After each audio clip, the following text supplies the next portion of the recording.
The Artemis Fowl movie's out. I honestly didn't even know Disney was making an Artemis Fowl movie until it had already been released for a couple of weeks, and I started seeing reviews for it pop up in my YouTube recommendations.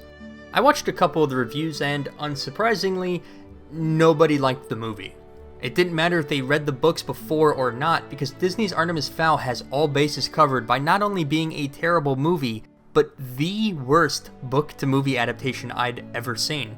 And that's accounting for the time I fell asleep while watching The Hobbit in the movie theater.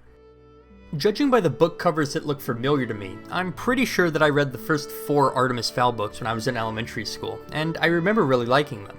I think I even did a book report on the first Artemis Fowl book like 3 years in a row because I had a hunch the teachers didn't have an up-to-date list of what books every student had already reported on. As I was watching other people reviewing the movie though, I started remembering bits and pieces from the book, and so I decided to see if it still held up or not. I grabbed the book off of Audible, and every night before bed I'd listen to an hour or so, and surprisingly, it held up way better than I thought it would. I'll talk more about it in the second half of the video, but I thoroughly enjoyed my time listening to the audiobook, and I plan on listening to the rest of the series after this. But as I got closer and closer to the end, a thought kept creeping up on me. Just how bad could the movie really be? I've decided that I'm going to be reviewing the movie twice in this video. For the first review, I'm going to pretend like the books don't exist. And for the second review, I'm going to explain how it's actually way worse than everything I just told you, because Artemis Fowl is a terrible movie, but a worse adaptation.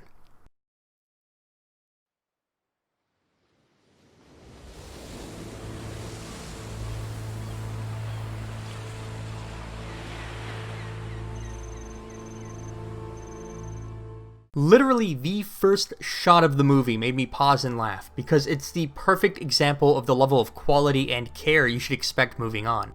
Not only does the movie use the cliché text that scrolls in one letter at a time with computer noises, but they also didn't add any black outer strokes to the white text being displayed against a white beach. This movie came out in 2020, and even back in 2014, reviewers like Your Movie Sucks were making fun of this font choice. Nope! The following minute is my new least favorite form of exposition. A large crowd of news reporters all talking over each other. All of the reports are about the allegations that Artemis Fowl's dad, Artemis Fowl, is the alleged culprit in a lot of high-profile thefts, including the Rosetta Stone. We see this large individual thrown in the back of a police car with a bunch of cops, but they don't even bother handcuffing him. I don't know anything about how the Irish police force functions, but that just seems like they're begging for a Rorschach moment. You're locked in here with me! Do you have anything to say, Artemis? How does it feel to have a criminal for a father, Artemis? Who just yells that at a 12-year-old? Mulch, the man who was just arrested, is taken to the MI6's infamous Red Fort interrogation unit. Or it would be infamous if something this stupid existed in real life. How do you guard a bunch of isolated cells out in the ocean? Why is there a glass ceiling? What do you do if someone tries to break out? Do you sit there and watch it happen? Get back here, you filthy little dwarf! Oh. So this whole sequence, which is in black and white for some reason, exists as a terrible framing device for the whole movie, where Mulch, who was arrested by MI6 for just being near Fowl Manor, explains everything that happened leading up to his arrest. In theory, this could work, but there's 2 big reasons it doesn't.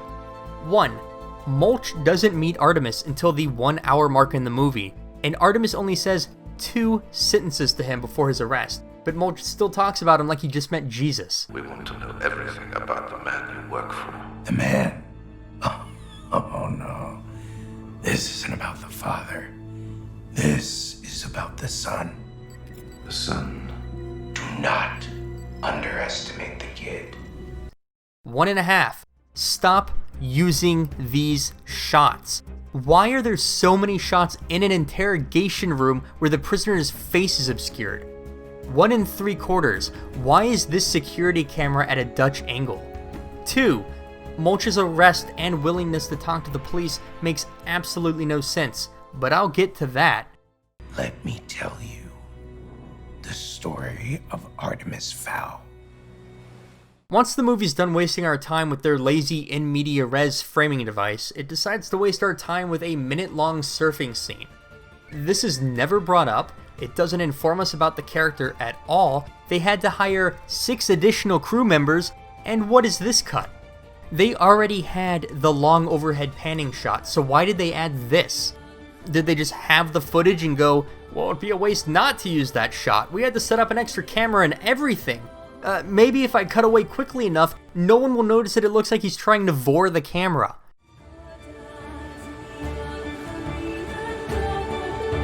Artemis loved Ireland.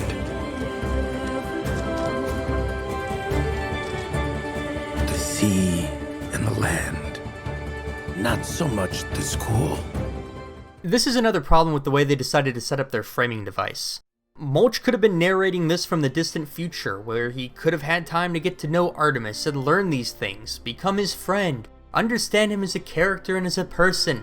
But they deliberately chose to set his interrogation scene 14 minutes after Artemis said his first sentence to him. In order for this to work, the time between Artemis saying, "Good.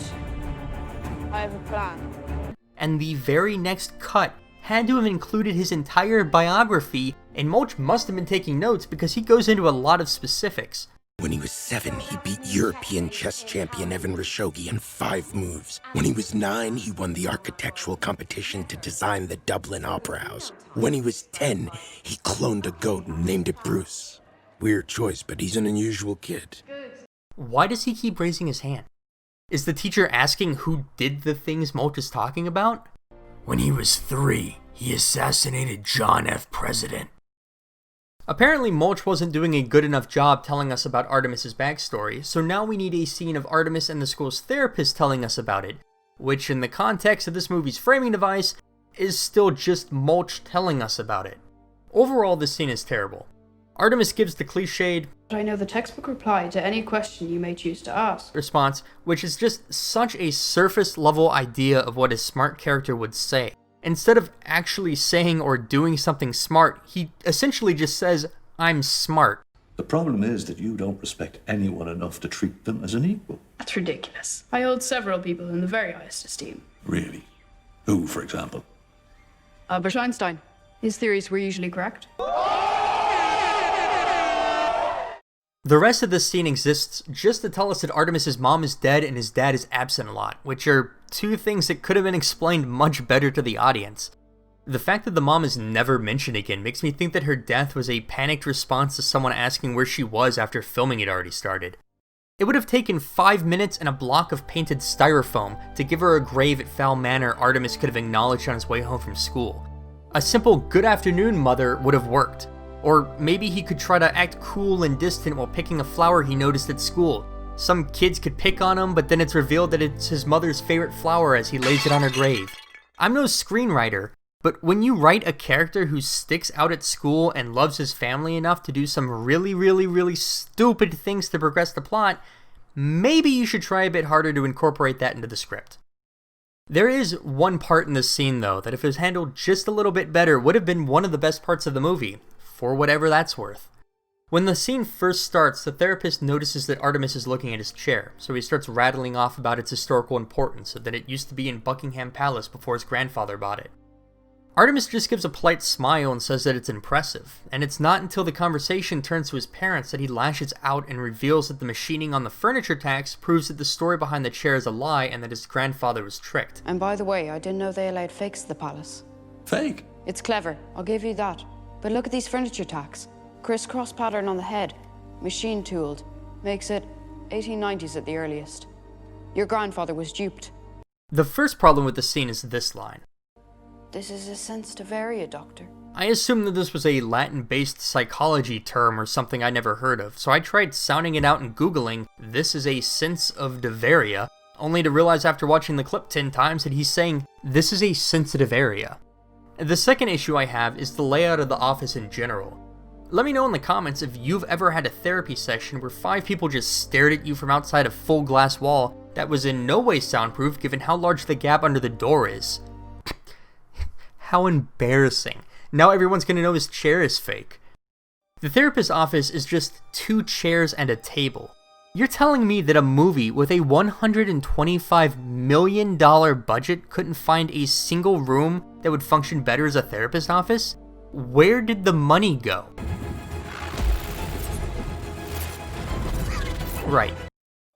Once Artemis overreacts to being lightly questioned about the stress of having to live up to his father's name, he complains about being forced to endure the therapy and then storms out, proving that he wasn't really being forced to endure the therapy after all.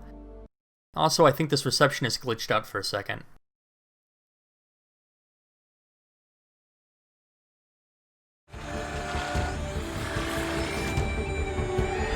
Is legit flying? How high up is he?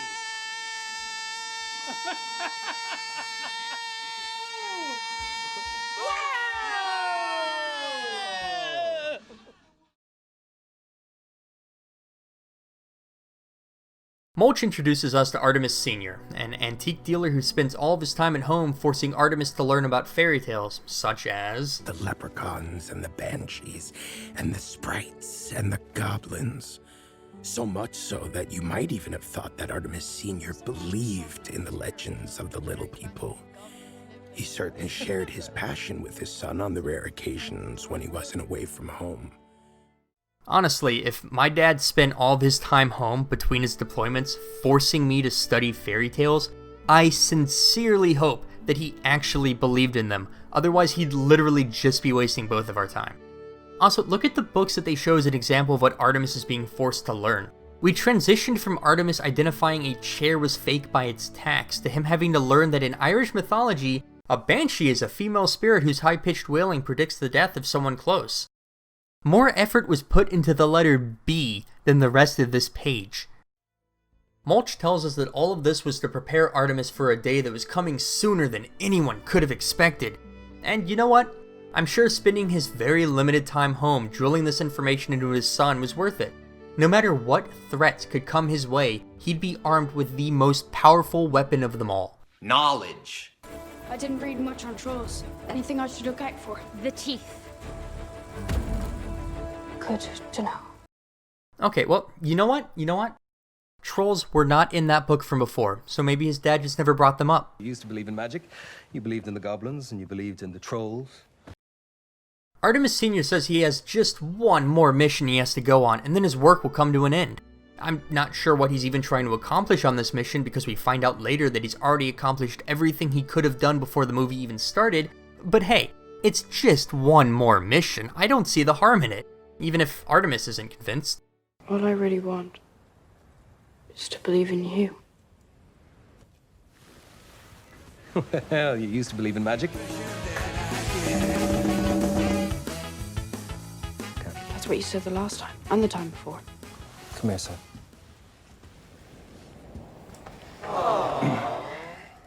Artemis Sr. takes off in his helicopter, and for some reason him and Artemis Jr. both look like they know something sad is about to happen.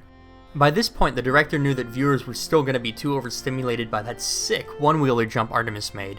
So the very next shots are 20 uninterrupted seconds of Fowl Manor at night as Artemis Sr. reads a poem. Then it cuts to Artemis just standing on the lighthouse with binoculars for some reason. I try to figure out why he's there, but something else is distracting me. We can see from this shot that each rotation of the lighthouse's light takes just under 5 seconds. But in the 7.1 second window after the camera cuts to Artemis and the screen fades to black, we only see a flash of light pass by briefly at the very start. If this makes you want to stop watching the movie, I completely understand. But unfortunately, I'm already committed to finishing this review. The next morning, Artemis's butler, gets a phone call saying that Artemis Sr. never arrived where he was supposed to the night before, and in a panic, he runs outside to calmly walk around. Mulch gives us a brief character introduction, and I can only assume that at this point he's just making things up. Under no circumstances were you to ever call him the Butler, even though his last name was in fact Butler. You could call him Dom or Domovoy, or very large man in a suit, but call him the Butler, and he'd snap you in half. How would you know that, Mulch? You exchange exactly 0 lines of dialogue with him throughout the entire movie. How do you know that? Back inside, Artemis predicts that he's about to hear some bad news, so he grabs the most breakable bottle of milk I've ever seen and starts watching the news on a TV that's just sitting on a tiny table in the middle of the kitchen. As it turns out, police had just found his father's yacht abandoned in the middle of the ocean, and for some reason this is also the time everyone decided to start reporting on allegations that Artemis Sr. was a master thief, even though they offer zero evidence to support those claims.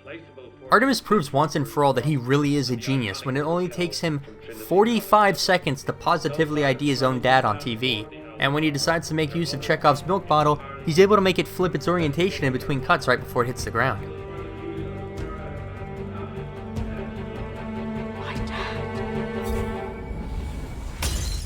Butler tells him that they already have people searching the wreck, even though the news just showed footage of the still intact yacht and said that there wasn't any sign of a struggle. As Artemis goes in hysterics over the accusations against his dad, he manages to join my collection of 4 to 5 word statements of rejection followed by 3 to 5 word, often unrelated, rebuttals. He's not a criminal! He's my dad! My parents can't be spies, they're not cool enough! Can't try out, he's a water boy. I'm not at the beach, this is a bathtub. Artemis is so distraught that when he gets a phone call from someone claiming to have his father hostage, he is unable to hold back his pure and unbridled emotions for a moment longer. Artemis Jr., I presume. I have your father. What? Who is this? Is this a hoax? If you have my father, I want proof. The kidnapper tells Artemis that he has 3 days to find and return something that Artemis Sr. stole, called the Aculus. And when Artemis asks what that is, they just tell him he's a smart kid and he'll work it out. I know that every time I kidnap someone, I never offer clarification or guidance when people show an interest in meeting my incredibly specific demands. So I'm really glad that this is something that the movie included. We are now halfway through the movie, and we're just now being introduced to the antagonist?